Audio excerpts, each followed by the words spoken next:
اردو میں ایک مشہور محاورہ ہے، ایک چھوٹا سا اگرچہ ٹکڑا ہے لیکن بہت معنی خیز ہے۔ لمحے نے خطا کی، صدیوں نے سزا پائی۔ کبھی کبھار ایسا ہوتا ہے کہ ایک چھوٹے سے لمحے میں خطا ہو جاتی ہے اور اس کی سزا صدیوں تک رہتی ہے۔ اسی لیے ہمیشہ ایک بات یاد رکھیں کہ ہم سے ہونے والی غلطیوں کا تعلق کس بات سے ہے۔ اپنی ذات سے ہے تو اس کی تلافی ہو سکتی ہے، لیکن کسی اور کی ذات سے ہے پھر یہ دیکھنا ہوگا کہ وہ ذات کون ہے۔ میں یہ بات اس لیے عرض کر رہا ہوں کہ کربلا کے واقعات کے بعد صدیاں گزر گئیں، لیکن اس ظالم حکومت یزید کی حکومت پر اب تک لعنت کی جا رہی ہے اور قیامت تک یہ چلتا رہے گا۔ حالانکہ اگر تاریخ دیکھی جائے تو بہت مختصر سی حکومت کرنے والا ہے شخص، یعنی صرف اس کو 3 سال ملے۔ حضرت امیر معاویہ کے انتقال کے بعد تخت پر بیٹھا اور 3 سال تک حکومت کیا، اس کے بعد بہت سخت بیماری کے عالم میں مر گیا۔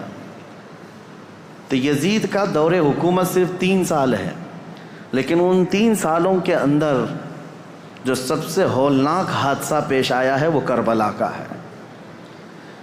اور دوسری بات یہ ہے کہ یزید کربلا میں حاضر بھی نہیں تھا، کربلا میں گیا نہیں ہے، لیکن سارا الزام اس کے سر پر ہے۔ اس کی وجہ یہ ہے کہ اس کی منشا سے ہوا تھا، اس کے حکم پر ہوا تھا۔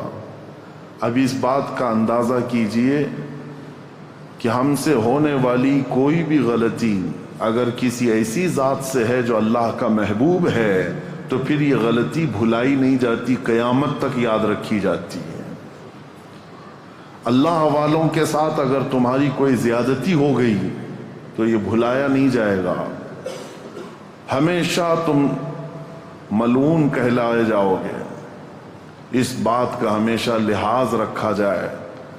اللہ کے ولیوں سے جو جنگ لیتا ہے، حدیث قدسی میں ہے میرے آقا صلی اللہ تعالیٰ علیہ وسلم کی زبان سے، اللہ کریم خود ارشاد فرماتا ہے، من عادى لی ولیا فقد آذنته بالحرب، جس نے میرے کسی ولی سے دشمنی مول لی، رب تعالیٰ فرماتا میں اس کو جنگ کا اعلان کرتا ہوں، میرے ساتھ اسے جنگ کا اعلان کرتا ہوں۔ تو اللہ سے جنگ کرنے کا کون یہاں پر کس کی جرأت ہے اور کس کی جسارت ہے؟ تو جو اللہ والوں سے جنگ کر لیتا ہے، دشمنی کر لیتا ہے، گویا کہ وہ رب تعالیٰ سے دشمنی کر رہا ہے اور جنگ کر رہا ہے۔ اس کا خاص خمیازہ دیکھا ہم نے۔ جن لوگوں نے اہل بیت اطہار کے ساتھ دشمنیاں کی ہیں وہ آج تک اللہ تبارک و تعالیٰ کے غضب کا شکار ہے، آج تک اس کے غضب کا شکار ہے۔ کسی بھی قوم کے اندر پوری دنیا گھوم کر کے آئیں، یزید کی ذریت کو یا اس کے کاموں کو اچھا کہنے والی کوئی بڑی جماعت آپ کو نہیں ملے گی۔ اکا دکا کوئی ایسا گمراہ شخص ہو، بددین ہو، بدعقیدہ ہو تو اس کی بات الگ، لیکن اتنی 14 صدیوں کے اندر ہزاروں ائمہ اکرام آئے، ہزاروں علماء اعظام آئے، لاکھوں کی تعداد میں صالحین آئے، کسی نے بھی اس کے کاموں کو اچھا کبھی نہیں بتایا۔ ایک وجہ یہ بھی ہے میرے عزیزو، اس نے زندگی میں کبھی کچھ اچھے کام کیے ہوں گے لیکن اس کا فرق نہیں پڑتا، برائی غالب آ جاتی، اور وہ بھی برائی ایسی کہ رسول اللہ صلی اللہ تعالیٰ علیہ وسلم کے نواسے کا اور ان کے خاندان والوں کا اس طرح سے قتل کر دینا کہ جس کو رہتی دنیا تک یاد کیا جاتا ہے۔ اب ان کے بعد حالات کیا ہوئے، جیسا کہ میں نے اعلان کیا تھا 10 مجالس محرم میں کہ مابعد کربلا کیا ہوا تھا، کربلا کے بعد کے حالات کیا ہیں۔ کربلا کی جنگ ختم ہوتی ہے حضرت امام حسین کی شہادت پر۔ جب آپ کا سر مبارک الگ کر دیا گیا تو یہ جنگ ختم ہو گئی۔ جشن منایا یزیدیوں نے، تقریباً 22,000 کا جو لشکر تھا اس میں کئی مرے بھی تھے، لیکن جلد بازی میں سارے جتنے بھی شہداء تھے سب کو ادھر ادھر بکھیر دیا گیا، لیکن چند سروں کو انہوں نے جمع کیا، خاص طور پر مولا امام حسین رضی اللہ تعالیٰ عنہ کا سر، کیونکہ دلیل کے طور پر انہیں یہ لے کر کے جانا تھا یزید کے دربار میں کہ دکھایا جائے کہ ہماری جنگ بھی ہوئی اور ہم نے کاٹ بھی دیا ہے، ختم کر دیا ہے۔ کبھی کبھار انسان حیوانیت کا شکار ہو جاتا ہے اور اتنا گرتا ہے کہ جانور بھی ایسا نہیں کرتے۔ اسی لیے امام غزالی کی وہ بات یاد رکھو کہ انسان کی 3 قسمیں، کبھی افضل ہو جائے تو فرشتوں سے بھی افضل بنتا ہے، اور کبھی نیچے گر جائے تو یہ جانوروں سے زیادہ ذلیل ہو جاتا ہے۔ جانور اپنی برادریوں میں سے کسی کا ایسا بہشکار یا ایسا قتل نہیں کرتے جیسا انسان انسانیت کا کرتا ہے، انسانوں کے ساتھ کرتا ہے۔ تو بہرحال جس نبی کا کلمہ پڑھتی تھی یہ جماعت، اس نبی کے اس نواسے کو جس کو رسول اللہ بے حد محبت کرتے تھے اور جس کے متعلق یہ فرمایا تھا کہ یہ جنتی جوانوں کا سردار ہے، اس کو کاٹ کر کے لے جا رہے ہیں، سر بھی لے کر کے جا رہے ہیں ساتھ میں۔ اور جب کربلا سے نکل کر کے یہ سب سے پہلے آئے تھے کوفہ کی سرزمین، یہی تو امام حسین کو بلایا گیا تھا کہ آپ آ جائیے، یہاں سے آپ کو امیر المومنین منتخب کیا جائے گا۔ اسی کوفہ میں امام حسین کا سر لایا گیا تھا۔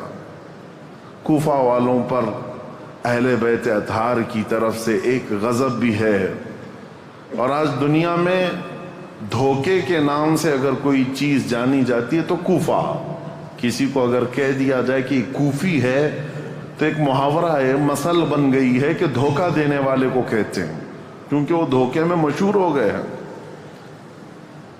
بہت مشہور ہو گئے۔ تو کوفہ میں جب سر لایا گیا تو لوگوں کا ایک تانتا بند گیا دیکھنے کے لیے، اور عبید اللہ بن زیاد جو وہاں کا گورنر تھا اس کے پاس سر رکھا گیا تو اس نے اس کی بے حرمتی بھی کی، کہا حسین اگر تم یہاں نہ آتے تو تمہارے ساتھ یہ نہ ہوتا۔ اس وقت مسجد میں ایک بوڑھے صحابی بیٹھے ہوئے تھے۔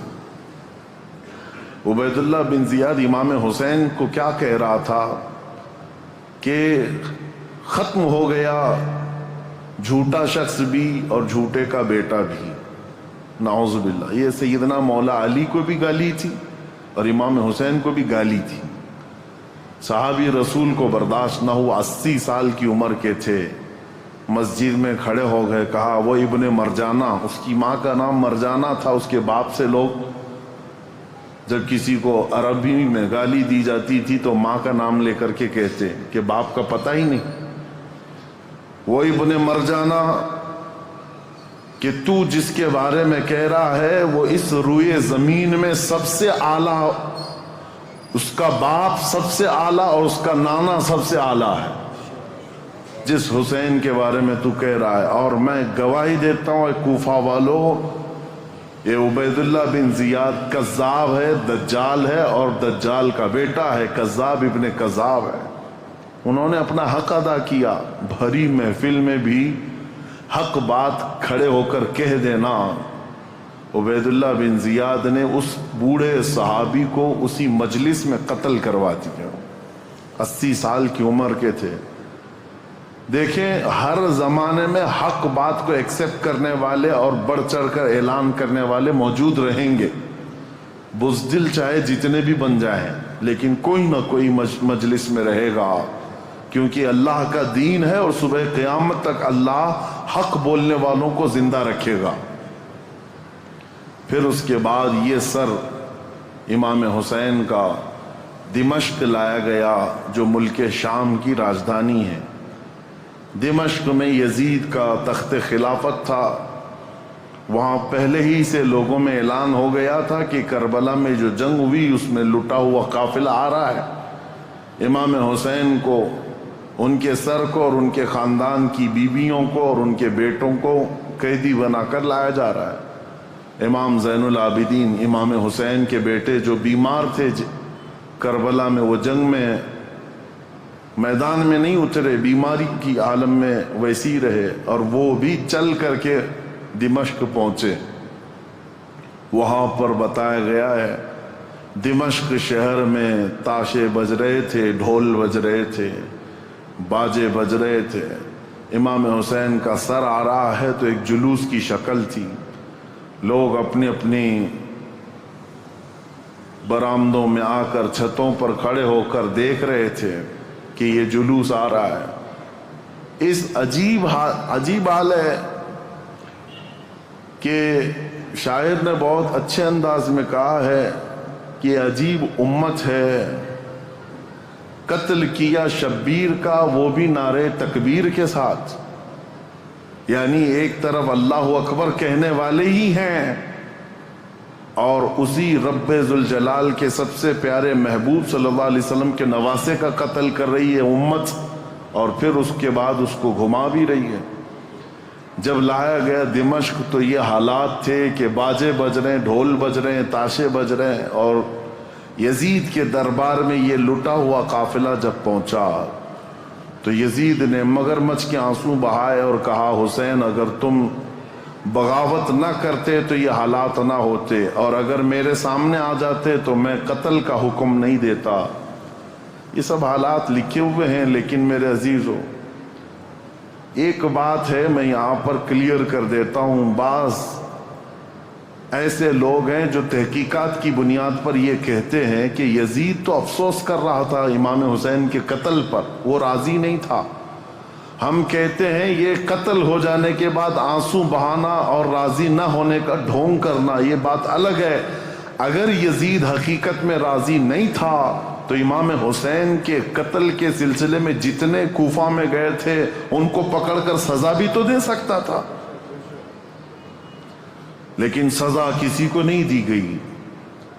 اس کا کیا مطلب ہے؟ ایک طرف تم رو کر کے لوگوں کو بتا رہے ہو کہ میں اس سے راضی نہیں تھا، اگر تم راضی نہیں تھے تو عبید اللہ بن زیاد، عمر بن سعد، شمر، خولی، یہ جن لوگوں نے مولا حسین کے ساتھ ظلم کیا اور ان کے بچوں کو مارا ہے، یزید بھرے دربار میں بلا کر کہتا کہ انہوں نے میری رضا کے خلاف کام کیا ہے، رسول اللہ کے بیٹے کا قتل کیا، لہذا ان کا قتل ہوگا، کہیں تاریخ میں نہیں ملتا ہے۔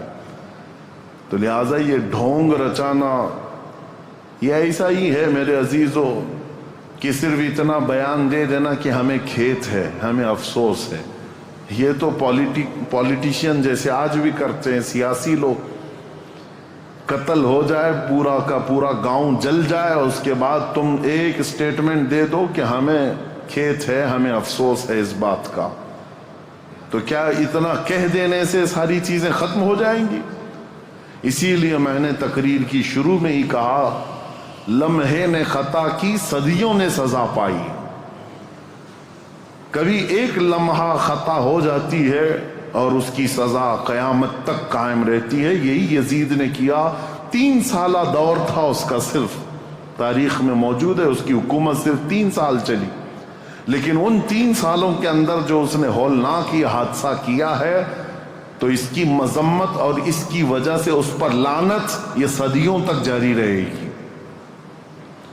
امام حسین کا سر مبارک جب آیا وہاں پر تو عجیب حالات تھے، کچھ صحابہ بھی وہاں موجود تھے، انہوں نے یہ روایت بھی بیان کی ہے، دمشق کے دربار میں جب امام حسین کا سر لایا گیا اس وقت سیدہ زینب رضی اللہ تعالی عنہا نے ایک خطبہ دیا تھا وہاں یزید کے دربار میں، پردے میں تھیں لیکن انہوں نے حالات بیان کیے تھے، وہ کرب ہے، وہ درد ہے ان کے خطبے میں، انہوں نے جھنجھوڑ رکھا تھا، حتیٰ کہ جو یزیدی دربار میں کھڑے تھے وہ بے اختیار رونے لگ گئے تھے،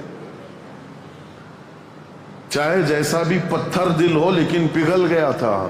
تو یزید نے یہ دیکھا کہ ہمارے یہاں پر حالات خراب نہ ہو جائیں، اس نے یہ سارا نظام بند کروا دیا، لوگوں کو باہر کروا دیا، تو امام حسین کے سر کو بار بار وہ چھڑی لگا کر بات کرتا تھا، اور اس کے بعد تاریخ میں یہ موجود ہے کہ امام حسین رضی اللہ تعالیٰ عنہ کا سر مبارک اس میں روایات میں اختلاف ہے. بعض نے کہا امام زین العابدین کے ساتھ مدینہ طیبہ لایا گیا، بعض میں شہر عسقلان میں رکھا گیا جو ملک شام کا ایک علاقہ ہے، تہخانے میں رکھا گیا تھا، اور تقریباً 450 سال کے بعد وہاں سے مصر لایا گیا قاہرہ میں.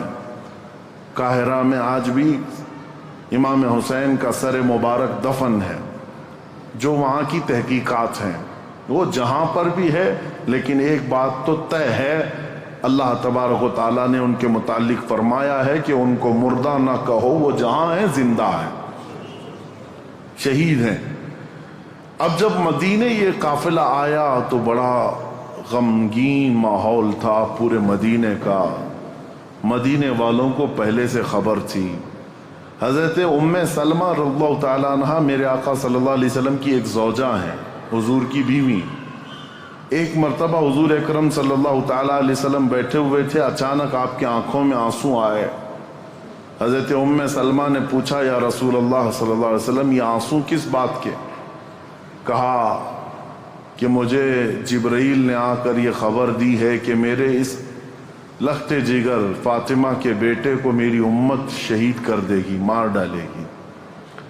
مجھے اس بات کا قلق ہے، دکھ ہے. اور جبرائیل نے ایک شیشی میں مجھے مٹی لا کر کے دی، وہ اس کربلا کے میدان کی، اور وہ حضرت ام سلمہ کو دے دیا. حضور نے کہا کہ یہ شیشی سنبھال کر کے رکھنا، جس دن دیکھنا کہ اس کی مٹی لال ہو گئی تو سمجھ لینا کہ میرا بیٹا شہید ہو گیا. تو حضرت ام سلمہ رضی اللہ تعالیٰ عنہ اس وقت موجود تھیں، باحیات تھیں، رسول اللہ صلی اللہ علیہ وسلم کی زوجہ. وہ کہتی ہیں کہ وہ شیشی میں نے رکھی تھی، اور جس دن یہ کربلا کا واقعہ پیش آیا اس دن انہوں نے خواب بھی دیکھا حضور صلی اللہ تعالیٰ علیہ وسلم کو، کہ نبی کریم صلی اللہ تعالیٰ علیہ وسلم گرد و غبار جھاڑتے ہوئے اپنے لباس کو جھٹکتے ہوئے تشریف لا رہے ہیں. تو حضرت ام سلمہ نے حضور کو خواب میں دیکھ کر پوچھا یا رسول اللہ صلی اللہ تعالیٰ علیہ وسلم کون سے لمبے سفر سے آپ تشریف لا رہے ہیں کہ گرد و غبار آپ جھاڑتے ہوئے تشریف لا رہے ہیں؟ میرے آقا صلی اللہ تعالیٰ علیہ وسلم نے فرمایا ام سلمہ، میری امت کے اشقیاء نے میرے بیٹے کو اور میرے خاندان کو کاٹ دیا، قتل کر دیا کربلا کے میدان میں. ان کی سب کی لاشیں میں جمع کرتا کرتا سب کو دیکھتا ہوا وہاں سے آ رہا ہوں، کربلا کے میدان سے تھکا ہوا. حضرت ام سلمہ کہتی ہیں کہ میں گھبرا گئی، یہ خواب دیکھی تھی رات کو. صبح وہ جلدی اٹھتی ہیں، یہ عاشورہ کا دن تھا. وہ فرماتی ہیں کہ میں جلدی سے جا کر اس شیشی کو یاد کرتی ہوں جو میرے آقا صلی اللہ علیہ وسلم نے مجھے زندگی میں دیا تھا. وہ ویسی سنبھالی رکھی ہوئی تھی. جا کر دیکھا تو اس شیشی کے اندر مٹی نہیں، پورا خون جمع تھا. حضرت ام سلمہ کہتی ہیں میں نے مدینے والوں کو اسی دن اطلاع دے دی کہ اے اہل مدینہ، رسول اللہ کا بیٹا شہید ہو گیا. اس وقت کوئی ٹیلی گرام نہیں تھا اور نہ ہی کوئی ایسی تیز خبریں لانے والا انٹرنیٹ یا موبائل یا فون کا سسٹم تھا. مواصلات تو نہیں تھے. خبریں جو آتی تھی کوئی قاصد خبر لے کر کے آتا تب پتہ چلتا، وہ بھی خبریں کبھی 8 دن کے بعد 10 دن کے بعد پہنچتی تھی. لیکن مدینے والوں کو اسی دن خبر پہنچ گئی تھی کہ امام حسین کا قتل ہو گیا. یہ حضرت ام سلمہ نے خبر دی تھی. مدینے والوں نے آ کر کے پوچھا کہ یہ حالات ایسے ہو گئے. اس کے بعد پھر اس دن سے لے کر ہر دن مدینے والے انتظار میں رہتے کہ رسول اللہ کا یہ خاندان اہل بیت کب یہ واپس مدینے آئیں گے. تو ملک شام سے وہ لوگ واپس جب مدینے آ رہے تھے تو پورا مدینہ باہر نکل گیا تھا. پورا مدینہ باہر نکل گیا تھا. اور وہاں پر جو بچی ہوئی عورتیں تھیں، سیدہ زینب اور امام حسین شہید کربلا کی 2 بیویاں جو بیوہ ہو گئیں، اور امام زین العابدین اور امام حسن کے 2 بیٹے. چھوٹا سا ایک قافلہ واپس مدینے آ رہا تھا. تو مدینے والے کہتے ہیں جیسے ہی وہ قافلہ مدینے کے اندر آیا تو لوگوں کی ایسی چیخیں بلند ہو گئی، لوگ دیکھتے رہ گئے، کیونکہ رسول اللہ کے گھر کے کچھ افراد مدینے میں ابھی بھی موجود تھے۔ حضرت بی بی صغرا اور امام حسین کی اور ایک بیوی یہاں پر موجود تھی، سب انتظار کرتے رہ گئے۔ اور جیسے ہی یہ لٹا ہوا قافلہ آیا تو مدینے والے کہتے ہیں ایک وہ دن تھا جب رسول پاک صلی اللہ تعالی علیہ وسلم کی وفات ہوئی، اس دن مدینہ سب سے زیادہ رویا تھا، اور دوسرا یہ دن تھا جب امام حسین کا قافلہ، لٹا ہوا قافلہ مدینے میں داخل ہوا تھا تو مدینہ سب سے زیادہ رویا تھا۔ امام زین العابدین بیمار سجاد جیسے ہی مدینے میں داخل ہوئے سیدھے روضہ رسول پر حاضر ہوئے، اپنے اس قافلے کو لے کر روضہ رسول پر حاضر ہوئے۔ لوگ دھاڑے مار مار کر روتے تھے۔ امام زین العابدین کربلا کی پوری داستان رسول اللہ کو سنا رہے تھے کھڑے ہو کر، کہہ رہے تھے یا اللہ کے رسول، نبی محترم، نبی محتشم، آپ کے اس لاڈلے نواسے کو جو آپ کے کندھوں پر بیٹھ کر سواری کرتا تھا، آپ کا وہ لاڈلا نواسا جو آپ سجدے میں جائیں تو پیٹھ پر سوار ہو جاتا تھا، اس لاڈلے نواسے کو اشقیاء کی جماعت نے بغیر پانی دیے، بغیر کھانا دیے ذبح کر دیا۔ یا اللہ کے رسول، ہم نے اپنی آنکھوں سے دیکھا ہے آپ کے اہل بیت اطہار میں سے 6 ماہ کے علی اصغر کو بھی انہوں نے تیروں سے چھلنی کر دیا، آپ کے گھر کے ہر جوان بچے کو گھوڑوں پر سے دوڑا کر کے ان کی لاشوں کی بے حرمتی کر دی۔ جب امام زین العابدین رو رو کر کے یہ بیان کرتے تو مدینہ، جتنے لوگ تھے مدینے کے وہاں موجود، سب چیخیں بلند ہو گئی۔ کئی لوگ تو وہاں غش کھا کر گر گئے تھے اس غم کی داستان پر۔ اس کے بعد امام زین العابدین جب تک زندہ رہے کبھی ان کو کسی نے ہنستے ہوئے نہیں دیکھا، کبھی مسکراتے ہوئے نہیں دیکھا۔ بعض روایتیں بتاتی ہیں کہ امام زین العابدین رضی اللہ تعالیٰ عنہ کو لوگ ہنسانے کی کوشش کرتے ہیں، کہتے کہ وہ حالات ہو گئے ختم، اب تو آپ معمول کے حالات پر آ جائیں۔ آپ یہی فرماتے کہ جس کے سامنے اس کے گھر کے سارے افراد کو 3 دن کی پیاس اور بھوک کے بعد ٹکڑے ٹکڑے کر دیے گئے ہوں اور تم اس شخص سے ہنسنے کی امید رکھتے ہو، اس سے مسکرانے کی امید رکھتے ہو۔ امام زین العابدین کو کبھی کسی نے مسکراتے نہیں دیکھا، کبھی وہ کسی قصاب کی دکان کے پاس سے گزرتے تو روتے کھڑے ہو جاتے ہیں۔ قصاب دکانوں پر جیسی امام زین العابدین آتے گوشت پر چادر اڑا دیتے تھے، اور لوگ یہ کہتے کہ وہ کچا گوشت دیکھتے ہیں تو رو پڑتے ہیں کہ میرے گھر کے خاندان کے سارے افراد کا گوشت اسی طرح سے بکھرا ہوا تھا۔ وہ کسی ذبح کرتے ہوئے جانور کو دیکھتے تو رو پڑتے تھے، ان کی آنکھوں سے آنسو نکل آتے، اور یہی کہتے کہ لوگ تو جانوروں کو پانی پلا کر ذبح کرتے ہیں، میرے باپ کو لوگوں نے 3 دن کی پیاس کے بعد ذبح کیا تھا۔ تو ان کے غم کے برابر تو میں سمجھتا ہوں دنیا کا غم ہی نہیں ہے امام زین العابدین کا۔ لیکن میرے عزیزو، قرآن کی یہ آیت بالکل برحق ہے۔ میرا مولا فرماتا ہے وَمَا اللَّهُ بِغَافِلٍ عَمَّا يَعْمَلُ الظَّالِمُونَ، اللہ ظالموں کے کام سے غافل نہیں ہے، بے خبر نہیں ہے۔ ہر ظالم اپنے انجام کو پہنچے گا ضرور۔ حالات کروٹ لیتے ہیں، یزید کا دور حکومت ختم ہو گیا، اس کے بعد یزید کا بیٹا معاویہ تخت نشین ہوا، 6 مہینے صرف خلافت چلی، اس کے بعد یہ خاندان کی وراثت ہی ختم ہو گئی۔ معاویہ کے بعد، یعنی یزید کا بیٹا جو معاویہ تھا، اس کے بعد پھر اس خاندان میں خلافت ہی ختم ہو گئی۔ مروان کی حکومت چلی، مروان کے بیٹوں کی حکومت چلی، لیکن اس اثنا میں ایک شخص مختار ثقفی نام سے کوفہ کی سرزمین سے ابھرتا ہوا ایک نوجوان نکلا. وہ اہل بیت کا جانثار تھا، محب تھا، چاہنے والا تھا.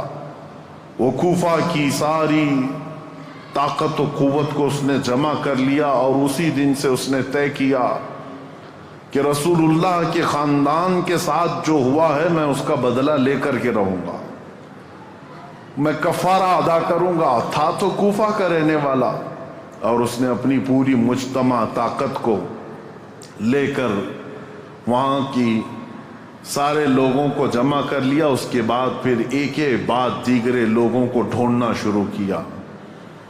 اور جو تاریخ ہے میرے عزیزو، اس نے پیچھا کیا سب سے پہلے اس شمر کا جس نے امام حسین کی گردن الگ کی تھی. اور ایک لمبا واقعہ ہے، میں مختصراً یہ بتاتا ہوں. وہ شمر چھپتا چھپاتا کوفہ چھوڑ دیا، جا کر کے ایک کھیتی میں رہنے لگا. اور اس کے بعد پھر وہاں سے بھی چھپ کر کے کسی کسان کے ساتھ رہتا تھا. لیکن مختار ثقفی نے قسم کھا لی تھی کہ ہر اس شخص کو میں قتل کروں گا جو کوفہ سے نکل کر کربلا کے میدان میں امام حسین کے مقابل میں گیا تھا. اور جتنے گئے ہوئے تھے ان کو چن چن کر کے وہ قتل کرتا گیا، مارتا گیا. اور اس کے بعد پھر شمر مل گیا. اس کو اس نے اتنی بری طرح سے قتل کیا کہ اس کے ٹکڑے بکھیر دیے. اور اس کے بعد کتوں کو کے سامنے اس کے ٹکڑوں کو ڈال دیا جو امام حسین کا قاتل تھا. پھر خولی بن یزید تھا ایک شخص، اور ایک شخص تھا جو امام حسین کے جسم اقدس پر پیر رکھ کر کے ان کو گرایا تھا. وہ تو پہلے ہی مر گیا. تو مختار ثقفی نے کہا کسی بھی کوفی کو مرنے کا بھی حق نہیں ہے بغیر سزا لیے ہوئے. اس نے اس کی قبر کھدوا دی اور اس کے بعد اس کی لاش کو جلوا دیا. کہا یہ عبرت ہے لوگوں کے لیے.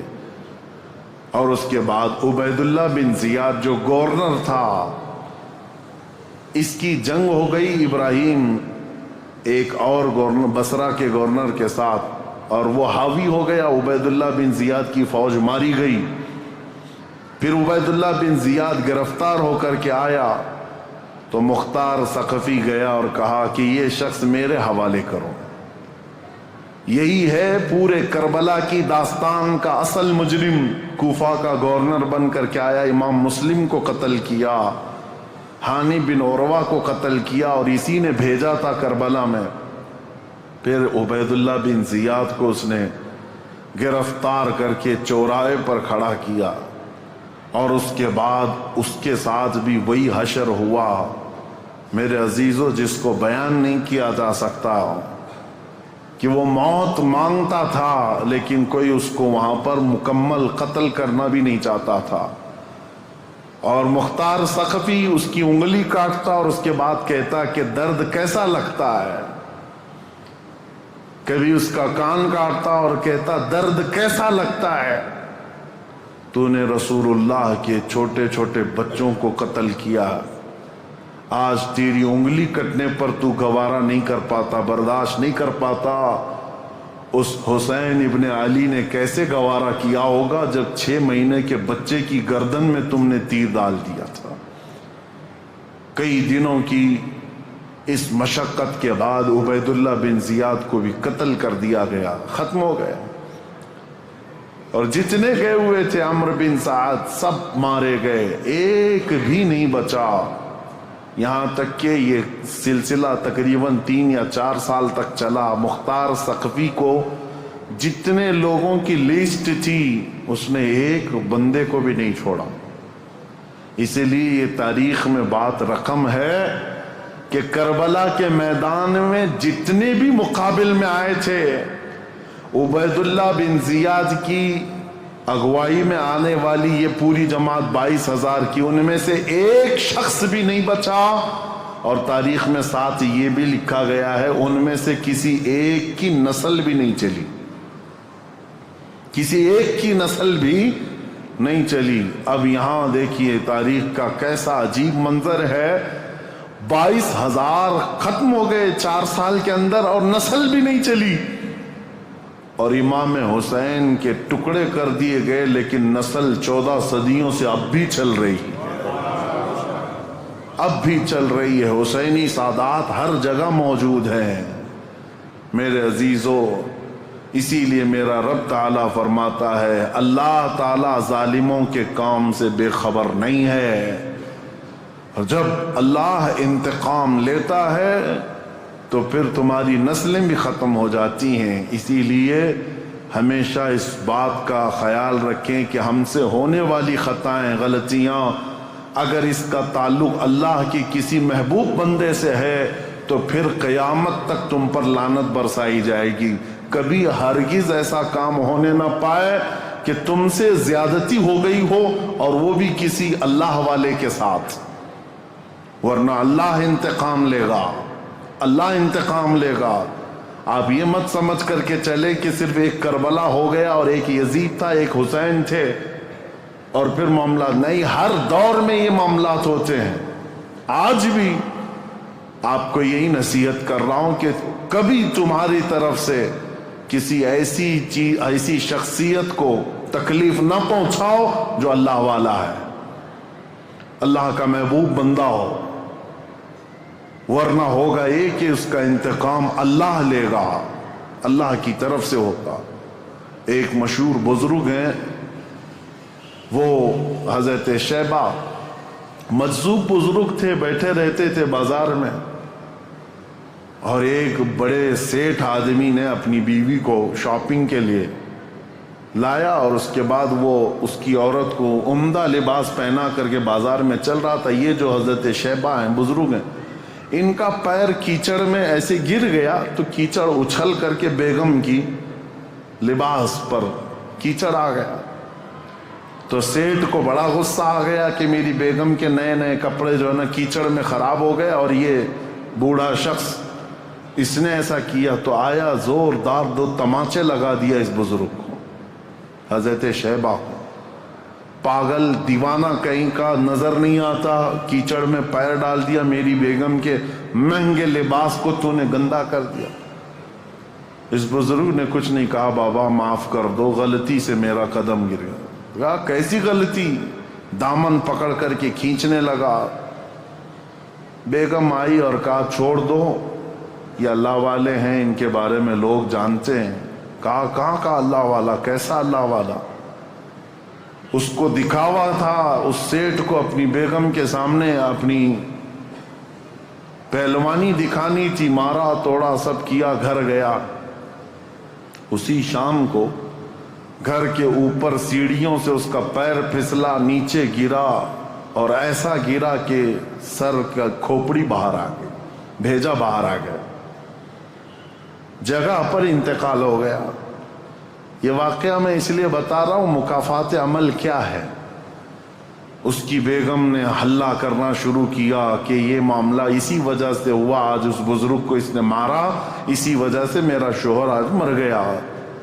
لوگ جمع ہوئے، سب کے پاس یہ عورت یہی کہتی تھی کہ اسی وجہ سے ہوا ہوگا، اسی وجہ سے ہوا ہوگا. لوگوں نے کہا چلو ہم پوچھتے ہیں ان سے، کیا آپ نے ایسی بد دعا کر دی اس بندے کو کہ مر ہی گیا بیچارہ؟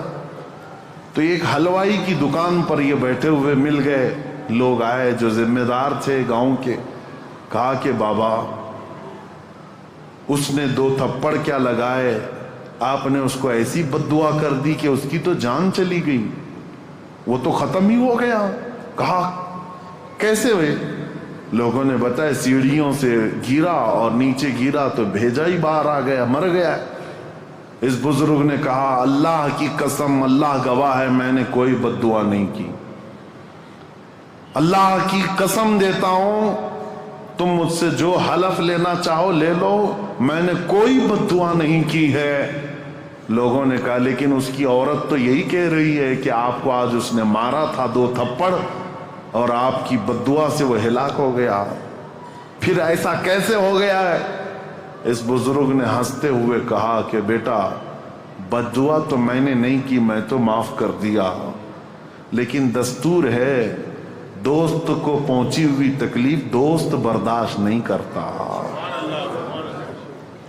میں تو معاف کر دیا, میرا دوست جو اللہ ہے وہ گوارا نہیں کرتا. اس کے کسی ولی سے تم نے دشمنی کی تو خود فرماتا ہے میں اس کے ساتھ جنگ کا اعلان کرتا ہوں. اسی لیے ہمیشہ اس بات کا لحاظ رکھیں میرے عزیزو, ہمارے کسی عمل سے اللہ والوں کو تکلیف نہ ہو. دیکھو رسول اللہ کے اہل بیت یہ اللہ والے تھے. امام حسین تکلیف پہنچی تو آج تک وہ یزیدی ذلیل ہیں اور لعنت کے پھٹکار ان پر برس رہے ہیں اور صبح قیامت تک ہوتے رہیں گے انشاءاللہ. لمحے نے خطا کی صدیوں نے سزا پائی. اللہ